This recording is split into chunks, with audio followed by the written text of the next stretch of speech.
Students, किसी ने क्या खूब कहा है कि लहरों से डरकर नौका पार नहीं होती और कोशिश करने वालों की कभी हार नहीं होती। तो स्टूडेंट, अगर आप भी इस बार हो क्लास 12th में और आपको 2026 बोर्ड एग्जाम देना है, यानी कि आप 2026 बोर्ड एग्जाम की तैयारी कर रहे हैं, तो आज का ये वीडियो आप सभी के लिए बहुत ज्यादा इंपॉर्टेंट है। आज का ये वीडियो क्लास 12 हिंदी का वीडियो होगा और अगर आपने इस वीडियो को शुरू से लेकर लास्ट तक देख लिया ना, तो आपको हिंदी में टॉपर बनने से कोई नहीं रोक सकता। मैं 100% गारंटी लेता हूं, आपको हिंदी में 100 में 95 प्लस लाने से कोई नहीं रोक सकता। देखिए स्टूडेंट, मैं ये क्लास हर साल बच्चों को देता हूं और लाखों बच्चे इस वीडियो को देखकर पास होते हैं। आप लोग देख सकते हैं स्क्रीन पर, लाखों बच्चे वीडियो को देखते हैं और इस वीडियो को देखकर 95 प्लस वो लेकर आते हैं। तो आखिर क्या है इस वीडियो में? आज के इस वीडियो में मैं आपको बताऊंगा क्लास 12 हिंदी के पूरे बुक के 20 ऐसे महत्वपूर्ण टॉपिक को। अगर आप इन 20 टॉपिक को पढ़ लेते हैं ना, आप हिंदी में समझ लो टॉपर हो गए। और इसमें मैं आपको वो 100% फिक्स टॉपिक भी बताऊंगा जो भैया हिंदी में 100% फिक्स होते हैं। लगभग 35 नंबर आपके फ्री के रखे होते हैं। तो ये क्लास बहुत ही ज्यादा इंपॉर्टेंट है। अगर आपको भी टॉपर बनना 2026 में, तो ये वीडियो जरूर देख लेना। अब आप कहेंगे सर जी, क्या आप 20 टॉपिक केवल बताएंगे? अरे इस 20 टॉपिक में मैं आपको सारी चीजें बताऊंगा। कहां से बहुविकल्पीय प्रश्न पढ़ना है, गद्यांश किस चैप्टर का इंपॉर्टेंट है, पद्यांश कहां से आएगा, साहित्यिक परिचय कौन सा पूछा जाएगा, कहानी कौन सी आएगी, खंड काव्य कौन सा आएगा, संस्कृत का गद्यांश कहां से आएगा, संस्कृत का पद्यांश कहां से आएगा, रस छंद अलंकार पत्र कौन सा आएगा और निबंध कौन सा आएगा। मतलब पूरा हिंदी आज हम कवर करने वाले हैं। पूरे हिंदी में बस इतना पढ़ लो, पूरे साल की तैयारी सिर्फ एक ही वीडियो में 100 में 100 आप लोग लेकर आओगे। देखो भैया, पूरे बुक को मैंने एनालाइज किया है और ये आप किसी भी हिंदी के टीचर से जाकर पूछ लोगे ना, वो कहेगा भैया जो सर जी बता रहे हैं बिल्कुल सही है। 2026 में 95 प्लस की गारंटी है। पूरे बुक का ये निचोड़ है, इससे बाहर कुछ नहीं आएगा। जितना मेरा एक्सपीरियंस था ना, पूरा एक्सपीरियंस मैंने इस वीडियो में झोंक दिया है, ठीक है, क्योंकि आपको इस बार टॉपर बनाना है।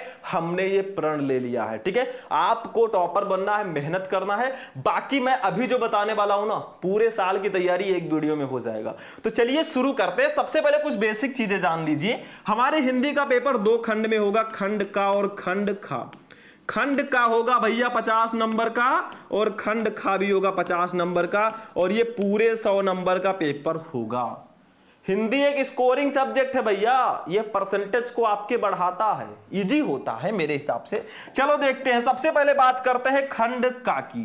देखो खंड का जो है ये 50 नंबर का आएगा और इसमें सबसे पहले हिंदी के बहुविकल्पीय प्रश्न आपको दिए जाएंगे। ये देखो, हिंदी के बहुविकल्पीय प्रश्न टोटल 10 नंबर के रहेंगे, जिसमें 5 नंबर आपका हिंदी गद्य साहित्य से रिलेटेड बहुविकल्पीय प्रश्न रहेगा और 5 नंबर हिंदी पद्य साहित्य से। अब एक चीज मैं क्लियर कर दूं, देखो बहुत सारे टॉपिक हैं, 100% जो फिक्स टॉपिक है हिंदी के वो भी मैं आपको लास्ट में बताऊंगा भैया।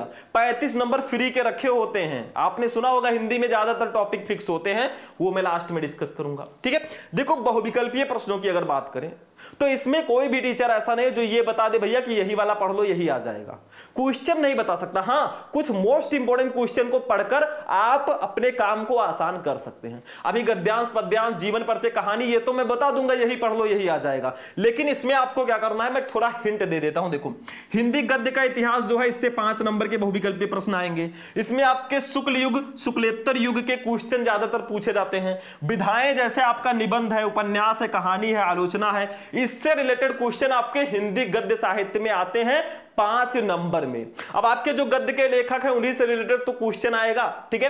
तो क्वेश्चन को आप ज्यादा से ज्यादा प्रैक्टिस कीजिए। अगर आप हफ्ते में सिर्फ 50 क्वेश्चन भी पढ़ लेते हैं भैया ना, तो आप 2-4 हफ्ते में सारा क्वेश्चन कंप्लीट कर लेंगे। एक टाइम और एक प्लानिंग के साथ अगर तैयारी करते हो ना, आपको टॉपर बनने से कोई नहीं रोक सकता। और मैंने कहा ना कि लहरों से डरकर नौका पार नहीं होती और कोशिश करने वालों की कभी हार नहीं होती। कोशिश करोगे सारे सब्जेक्ट में बहुत अच्छा नंबर लेकर आओगे। चलो भैया, 5 नंबर ये हो गया।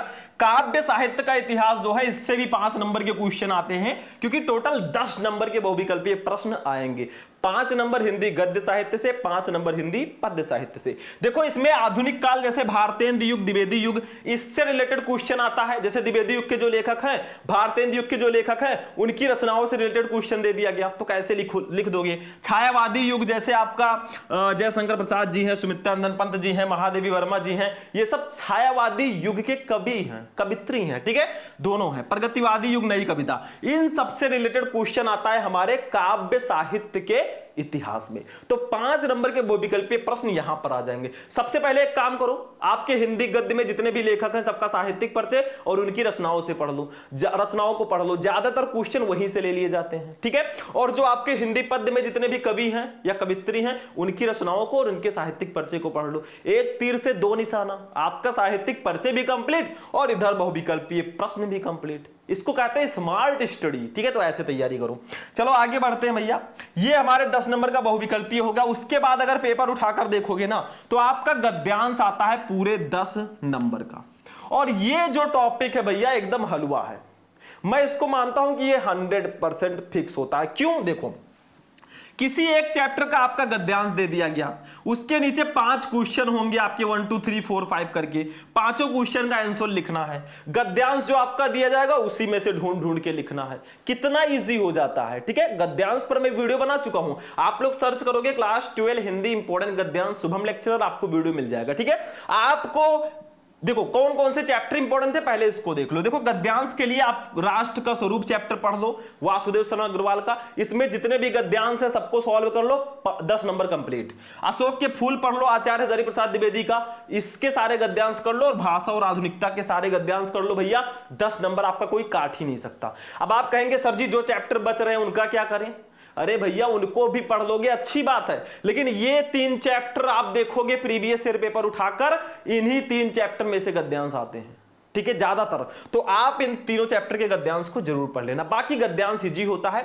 आपको हिंदी क्यों इजी हो जाती है? क्योंकि हिंदी में आपको आंतरिक विकल्प मिलते हैं। जैसे एक गद्यांश दिया गया, बेटा ये नहीं पता है तो अथवा लगा रहेगा, ठीक है, आप दूसरा वाला गद्यांश पढ़ लो, इस दूसरा वाला सॉल्व कर लो। इसीलिए हिंदी बहुत इजी हो जाता है, क्योंकि इसमें आंतरिक विकल्प का चयन दिया रहता है। ये नहीं पता तो वो कर लो, बस सिंपल सा है।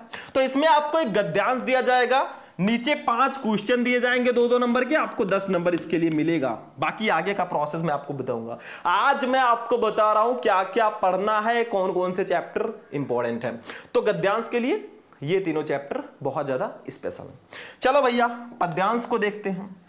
पद्यांश की अगर हम लोग बात करें भैया, तो गद्यांश की तरह ये भी रहता है 10 नंबर का। इसमें क्या होगा, जैसे हिंदी का जो पद्य है ना, जैसे आपका पवन दूती का चैप्टर, श्रद्धा मनु चैप्टर, गीत हो गया जयशंकर महादेवी वर्मा जी का, ऐसे ऐसे आपके बहुत सारे चैप्टर हैं, ठीक है। कैकेयी का अनुताप हो गया मैथिली शरण गुप्त जी का। तो इन चैप्टर्स से कोई आपको पद्यांश दे दिया गया, उसके नीचे 1 2 3 4 5 क्वेश्चन दे दिए गए, पांचों का आंसर दे दो, 10 नंबर ले जाओ फ्री के। अब देखो कौन कौन से चैप्टर इंपॉर्टेंट हैं जिससे पद्यांश आते हैं। गद्यांश की तरह ये भी रहेगा, लेकिन गद्यांश में आपको क्वेश्चन का आंसर लिखा डायरेक्टली मिल जाएगा। पद्यांश में अगर आपको हिंदी मीनिंग पता होगा तो आप प्रॉपर आंसर दे पाएंगे बहुत अच्छे से, ठीक है। तो देखो पवन दूती का चैप्टर बहुत इंपॉर्टेंट है, अयोध्या सिंह उपाध्याय हरिओं जी का, गीत महादेवी वर्मा जी का है, कैकेयी का अनुताप है, श्रद्धा मनु जयशंकर प्रसाद जी का, और नौका विहार है सुमित्रानंदन पंत जी का। मतलब पवन दूती का जो आपका है, राधा जी श्री कृष्ण जी की बात हुई है, तो ये चैप्टर अयोध्या सिंह उपाध्याय जी का है, बहुत इंपॉर्टेंट है, इससे पद्यांश आते ही आते हैं। कैकेयी का अनुताप है मैथिली शरण गुप्त जी का, जब राम जी को वनवास भिजवा दिया कैकेयी जी ने, बाद में वो पश्चाताप कर रही हैं, ये बहुत इंपॉर्टेंट है, इस चैप्टर से आता है पद्यांश। श्रद्धा मनु जयशंकर प्रसाद जी का बहुत इंपॉर्टेंट है, इससे आता है।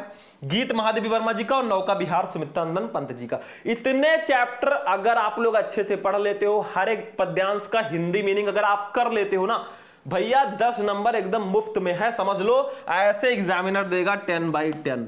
मतलब इन चैप्टर के जितने भी पद्यांश हैं, जितने भी लाइनें हैं, सबका हिंदी मीनिंग आपको आना चाहिए, फ्री के नंबर आपको मिलेंगे। चलो टेंशन फ्री रहो भैया, मैं कहता रहता हूं जब तक है हम नो टेंशन। और अभी तो पार्टी शुरू हुई, अभी तो शुरुआत है, आगे आगे देखिए होता है क्या। चलो ये जो मैं बता रहा हूं आज टॉपिक ना, इन सबको लिखकर मैं एक एक करके समझाऊंगा।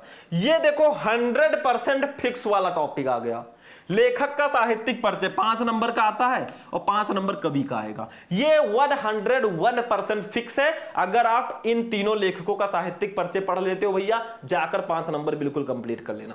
वासुदेव शरण अग्रवाल जी का, आचार्य हजारी प्रसाद द्विवेदी जी का और प्रोफेसर जी सुंदर रेड्डी जी का, इन तीनों लेखकों का साहित्यिक परिचय पढ़ लो, 5 नंबर आपके हाथ में। ठीक है, एकदम फिक्स है, ये लिख कर ले लो। आप लोग सर्च कर लेना यूट्यूब पे क्लास 12 हिंदी इंपॉर्टेंट जीवन परिचय शुभम लेक्चरर, आपको वीडियो मिल जाएगा। सारे के सारे लेखक और कवि सबका मैंने एक ही वीडियो में फाइनल करा दिया, जाकर देख लेना। ठीक है, तो ये 100% फिक्स टॉपिक है, इन तीनों का साहित्यिक परिचय याद कर लेना। ठीक है, आगे देख लो कवि का साहित्यिक परिचय। कवियों में आप पढ़ लीजिए, 5 नंबर के ये भी आते हैं। इसमें आप पढ़िए मैथिली शरण गुप्त जी को, जयशंकर प्रसाद जी को, रामधारी सिंह दिनकर जी को।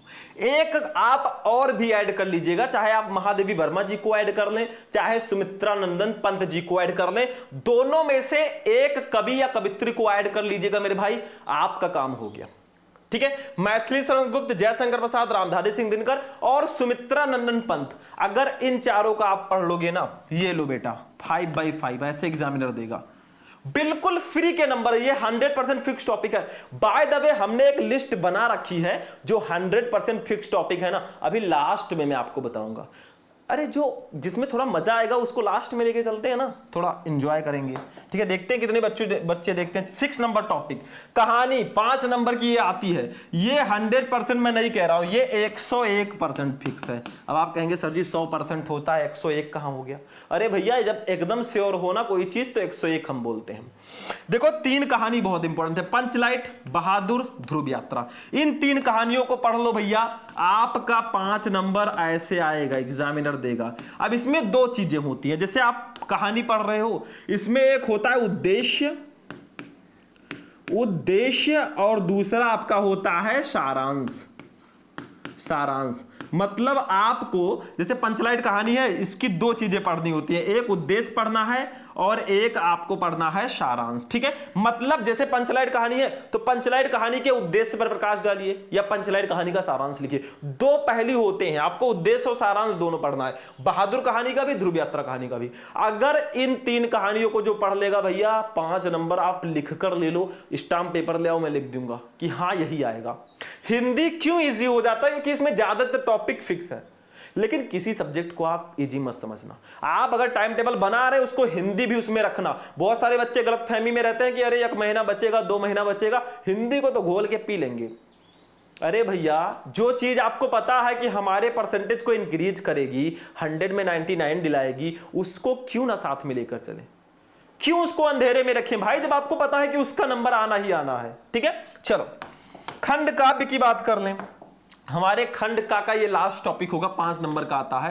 देखो खंड काव्य की बात करें तो 5 खंड काव्य हैं क्लास 12 यूपी बोर्ड में।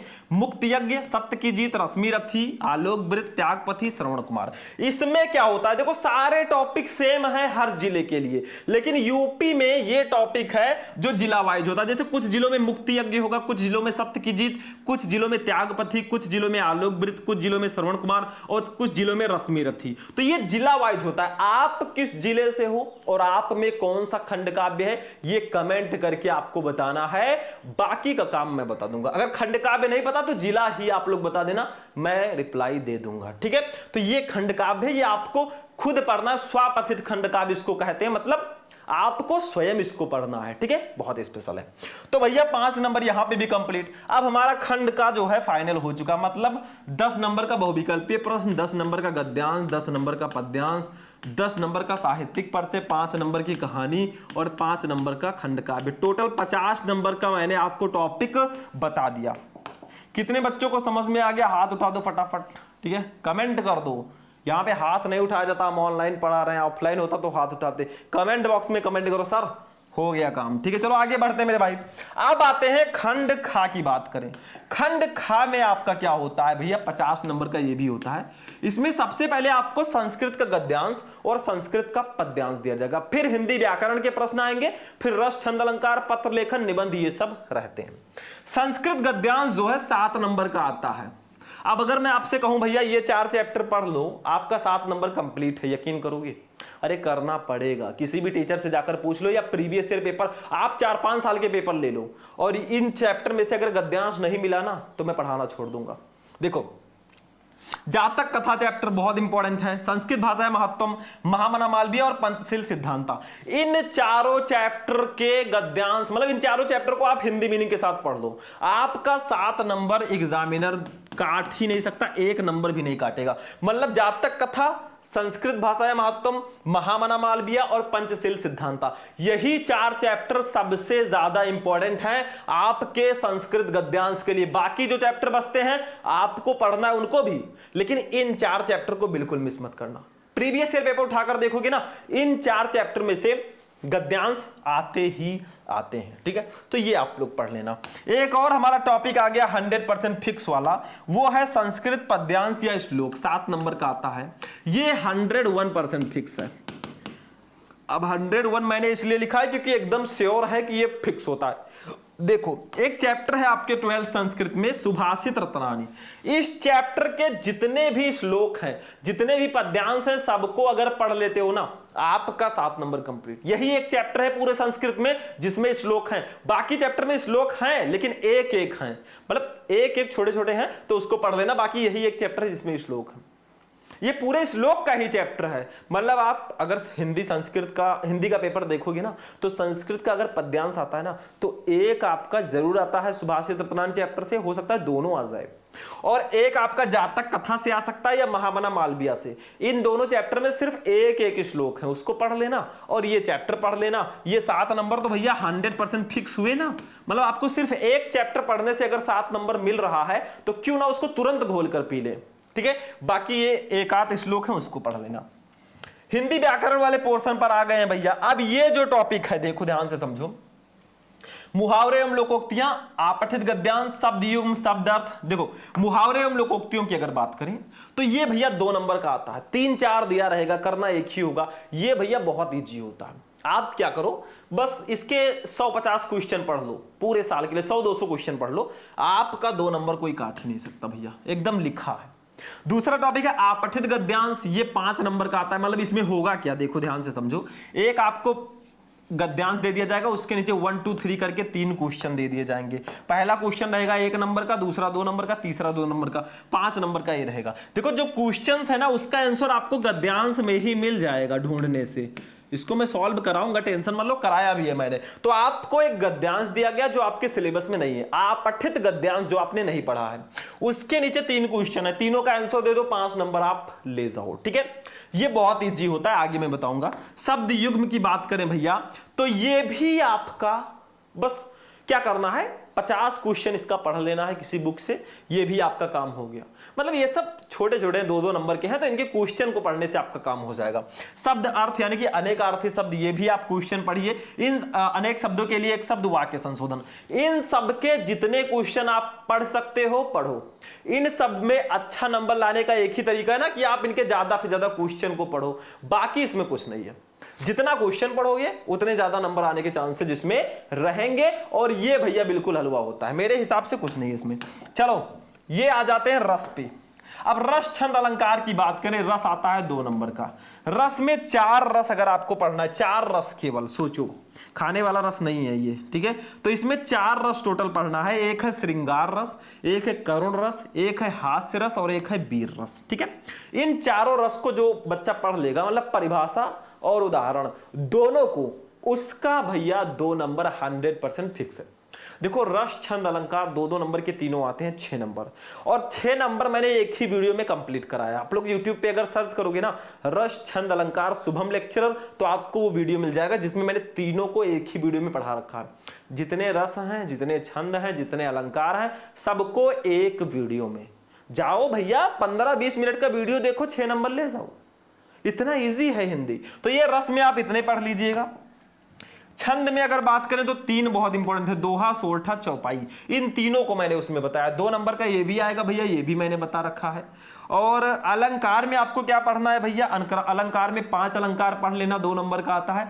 रूपक, उत्प्रेक्षा, यमक, उपमा, अनुप्रास, ठीक है। इतना अगर आप लोग अलंकार पढ़ लेते हो भैया, 2 नंबर यहां पे भी आपका 101% फिक्स है। तो रस, छंद, अलंकार जितने भी हैं सबको एक वीडियो में मैंने बताया है। वो वीडियो आपके लिए एक रामबाण है भैया, अगर उसको पढ़ लोगे 6 नंबर आपका 100% फिक्स हो जाएगा।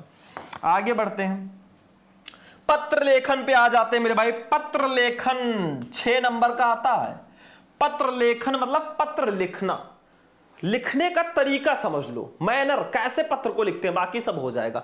देखो नियुक्ति आवेदन पत्र आपको दिया जाता है। जैसे देखो बैंक में किसी व्यवसाय के लिए देखो 3 प्रकार के लेटर आते हैं आपके 12th में। नियुक्ति आवेदन पत्र, किसी पद पर आपको नियुक्ति चाहिए उसके लिए आवेदन पत्र लिखना दिया जाता है। बैंक में किसी व्यवसाय के लिए ऋण प्राप्त करने का आवेदन पत्र, मतलब आपको बैंक में किसी बिजनेस के लिए बैंक से लोन लेना है, ऋण लेना है, तो उसके लिए भी पत्र लिखने को आपको दिया जाता है।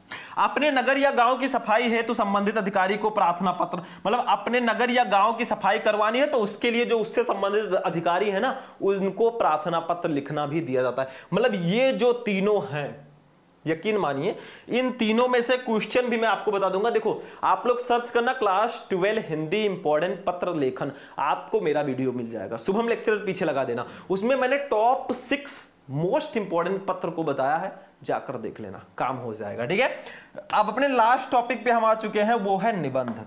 निबंध आता है पूरे के पूरे 9 नंबर का भैया।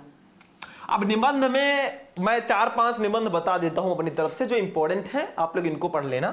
पर्यावरण प्रदूषण समस्या और समाधान। भैया पर्यावरण प्रदूषण, पॉल्यूशन जो है कितनी बड़ी समस्या हम सबको पता है। लगातार हमारा पर्यावरण प्रदूषित हो रहा है, ओजोन परत में क्षरण हो रहा है, ओजोन परत का क्षय हो रहा है भैया, तो ये बहुत इंपॉर्टेंट है। भारत में बेरोजगारी की समस्या, हमारे भारत में बेरोजगारी लगातार बढ़ती जा रही है। बेरोजगार युवा बहुत ज्यादा हो रहे हैं और रोजगार नहीं मिल रहा, इस पर तो निबंध आएगा ही आएगा। विज्ञान वरदान या अभिशाप, जो हमारा साइंस है ये बून है या कर्स है, मतलब ये वरदान समझे या अभिशाप समझे। वरदान है जैसे हम पैदल चलते थे, आज हम बाइक से चलते हैं या कार से चलते हैं या किसी से भी चलते हैं, हवाई जहाज से चलते हैं। और वो अभिशाप क्यों है, जैसे मान लीजिए बिजली का भी इसका आविष्कार उन्होंने किया, गाड़ी का भी आविष्कार किया। जिस गाड़ी से हम लोग चलते हैं खूब शान से ना, उसी गाड़ियों से रौंद कर लोगों की मृत्यु हो जाती है। उसी बिजली के तार को छूकर लोग मर जाते हैं, उनको करंट लग जाता है। तो अगर ये हमारे लिए वरदान है तो अभिशाप भी है। अगर ये एक तलवार है, अगर हम इसका सही यूज करेंगे ना तो हम अपनी आत्मरक्षा के लिए कर सकते हैं, सेल्फ डिफेंस के लिए। और अगर हम इसको मिसयूज करेंगे भैया तो हम अपना हाथ भी काट सकते हैं, ये हो जाएगा। भारत में जनसंख्या वृद्धि की समस्या, जनसंख्या लगातार बढ़ रही है, 136 करोड़ के पार जा चुकी है हमारी जनसंख्या, तो भैया इस पर भी निबंध आ सकता है। और आतंकवाद समस्या और समाधान, आतंकवाद कितनी बड़ी समस्या आप सभी को पता है, आतंकवादी हमले हमारे देश में या फिर पूरे विश्व में होते रहते हैं, तो यह भी बहुत बड़ी समस्या है। निबंध लिखते समय आपको हेडिंग बहुत ध्यान देना है। हेडिंग में जैसे आपने रूपरेखा पहला हेडिंग डाला, रूपरेखा, अब रूपरेखा में आपने पूरा हेडिंग लिख दिया, फिर प्रस्तावना आपका हेडिंग होना चाहिए पहला, और लास्ट में आपका होना चाहिए उपसंहार। बीच में आप लोगों को प्रस्तावना के बाद निबंध से रिलेटेड हेडिंग डालना है। जैसे पर्यावरण प्रदूषण पर हम निबंध लिख रहे हैं तो पहले पर्यावरण, पहले आप रूपरेखा लिख दीजिए, फिर प्रस्तावना लिख दीजिए, फिर पर्यावरण का अर्थ, पर्यावरण प्रदूषण का अर्थ, पर्यावरण प्रदूषण के प्रकार, उसमें आप लिख दीजिए ध्वनि प्रदूषण, जल प्रदूषण, वायु प्रदूषण, रेडियोधर्मी प्रदूषण, ठीक है। फिर पर्यावरण प्रदूषण से हानियां, पर्यावरण प्रदूषण को रोकने के उपाय, और लास्ट में उपसंहार। तो ये आपका हो गया निबंध भैया। और फाइनली आज का जो हमारा क्लास है वो यहीं पर फिनिश हो जाएगा। लेकिन मैंने आपसे वादा किया था कि मैं आपको 100% जो हिंदी के फिक्स टॉपिक हैं वो भी मैं आपको लास्ट में बताऊंगा। तो चलिए जान लेते हैं 100% fix topic of class 12 Hindi. देखो भैया, लेखक का साहित्यिक परिचय आता है 5 नंबर का। इसमें मैंने बताया कि आप वासुदेव शरण अग्रवाल, हजारी प्रसाद द्विवेदी और प्रो जी सुंदर रेड्डी जी को पढ़ लीजिए, 5 नंबर कंप्लीट। कवि का साहित्यिक परिचय आता है 5 नंबर का। इसमें मैंने बताया कि जयशंकर प्रसाद, सुमित्रानंदन पंत, मैथिली शरण गुप्त और रामधारी सिंह दिनकर जी को पढ़ लीजिए, 5 नंबर कंप्लीट। कहानी में पंचलाइट बहादुर ध्रुव यात्रा पढ़ लीजिए, 5 नंबर कंप्लीट। खंड काव्य में आप पढ़ लीजिए अपने जिले के हिसाब से। संस्कृत पद्यांश या श्लोक में पढ़ लीजिए सुभाषित रत्नानी चैप्टर को, 7 नंबर कंप्लीट। और रस छंद अलंकार पढ़ लीजिए भैया सारा, 6 नंबर कंप्लीट। यानी कि 5, 5, 10, 5, 15, 5, 20 और 7, 27, 6, 33 नंबर, मतलब 100 आउट ऑफ 33 नंबर जो है ये आपका 100% फिक्स है। मैंने बताया था ना, कुछ धमाका करेंगे तो ये 100% फिक्स होता है। इतना अगर आप पढ़ लेते हो ना, आप पास हो जाओगे, लेकिन आपको पूरी तैयारी करनी है। तो 100% फिक्स टॉपिक है, तो कोई भी पढ़ सकता है, लेकिन हमें दूसरों से डिफरेंट बनना है, दूसरों से अलग करना है। जैसे एक टॉपर होता है ना, वो सोचता है कि इतने बच्चे हैं, इतने बच्चों से मेरा कंपटीशन है, मुझे सबसे अलग करना है, ठीक है, तब वो कर पाता है।